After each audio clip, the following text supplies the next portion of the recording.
ভয়ে আমার মেরুদণ্ড দিয়ে হিমশীতল হাওয়া বইতে লাগলো। রাতটা কোনো রকমে কেটে গেল। সকালে সেই কর্মচারীর দেখা পেলাম।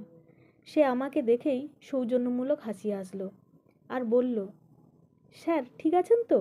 আমি ম্লান হেসে বললাম, ঠিক আছি। কর্মচারীটি বলল, চলুন স্যার, আপনার কোয়ার্টার দেখিয়ে দেই। যেতে যেতে আমি বললাম, তোমার নাম কি? সে বলল, আজ্ঞে স্যার, হরিহর হালদার। আমি তো কালকেই বললাম স্যার আমার নামটা। আপনি ভুলে গেছেন? আমি বললাম, কিছু মনে করো না ভায়া, আমার মাথার ঠিক নেই। কালকে রাতের ঘটনার পর থেকে মাথা আমার একদম শূন্য হয়ে গেছে। বুঝলে হরিহর, কাল রাতের অভিজ্ঞতা আমার ভয়ঙ্কর। এই রকম অভিজ্ঞতা আমার এর আগে কখনো হয়নি। হরিহর বলল, স্যার অভয় দেন তো একটা কথা বলি। সুভাষবাবু বললেন, নির্ভয়ে বলো। হরিহর বলল, চাকরিটা স্যার করবেন? সুভাষবাবু ম্লান হেসে বললেন, চাকরি করতে হবে বই কি হরিহর, অনেকগুলো প্রাণী যে এই চাকরির উপর নির্ভরশীল। বুঝলে হরিহর, প্রাণের মায়া করা যাবে না। এরপর আমাদের দুজনের মধ্যে আর কোনো কথা হয় না।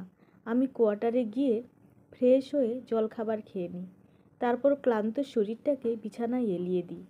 রাত্রিবেলায় যথারীতি আমি জানালা দরজা লাগিয়ে অফিস রুমে একরাশ চিন্তা আর ভয় নিয়ে বসে আছি। আমার মুখে স্পষ্ট আতঙ্কের ছাপ ফুটে উঠেছে। কি করব না করব কিছু বুঝে উঠতে পারছি না। কারণ উপর থেকে অর্ডার এসেছে, ট্রেন এলে সিগন্যাল দিতেই হবে। আমি মনে মনে ঈশ্বরকে ডাকছি, হে ঈশ্বর, আমাকে রক্ষা করো। কিচ্ছু করার নেই, আমি নিরুপায়, আমাকে বাইরে যেতেই হবে। ট্রেন আসার সময় হয়েছে। আমি মনকে শক্ত করে এক প্রকার বাধ্য হয়েই প্রাণের মায়া ত্যাগ করে হাতে সবুজ পতাকা নিয়ে দরজা খুলে বাইরে বেরিয়ে এলাম। ট্রেনটা যথারীতি এলো। আমি সিগন্যাল দিলাম।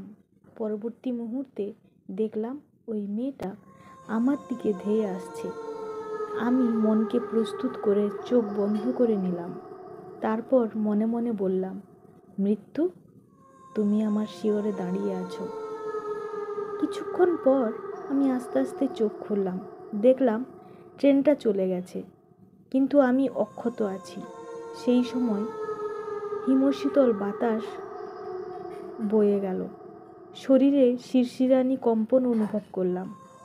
আমি দেখলাম ওই মেয়েটা আমার সামনে দাঁড়িয়ে আছে। আমি তো তখন ভয়ে ঠকঠক করে কাঁপছি। আমি আবারও চোখ বন্ধ করে নিলাম। চোখের সামনে তোদের দিদিমার আর বাচ্চাদের মুখগুলো ভেসে উঠল। মনে হলো এই মুখগুলো আর দেখা হবে না আমার।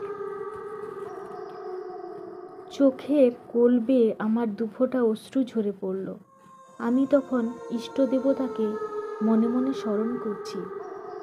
কিন্তু কিছুক্ষণ পর আমার মনে হলো হিমেল বাতাস বওয়া থেমে গেছে। আমি আস্তে আস্তে চোখ খুললাম।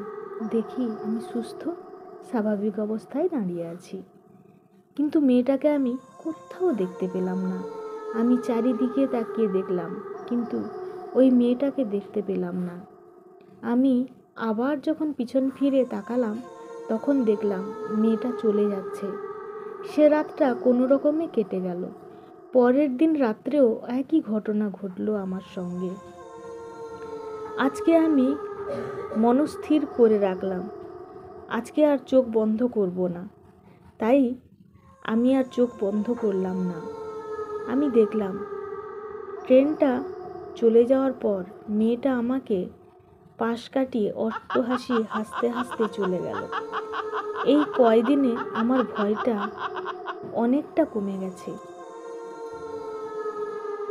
একদিন রাতে আমি একটা মালবাহী ট্রেনকে সবুজ পতাকা দেখিয়ে অফিস রুমে ফেরত আসছি।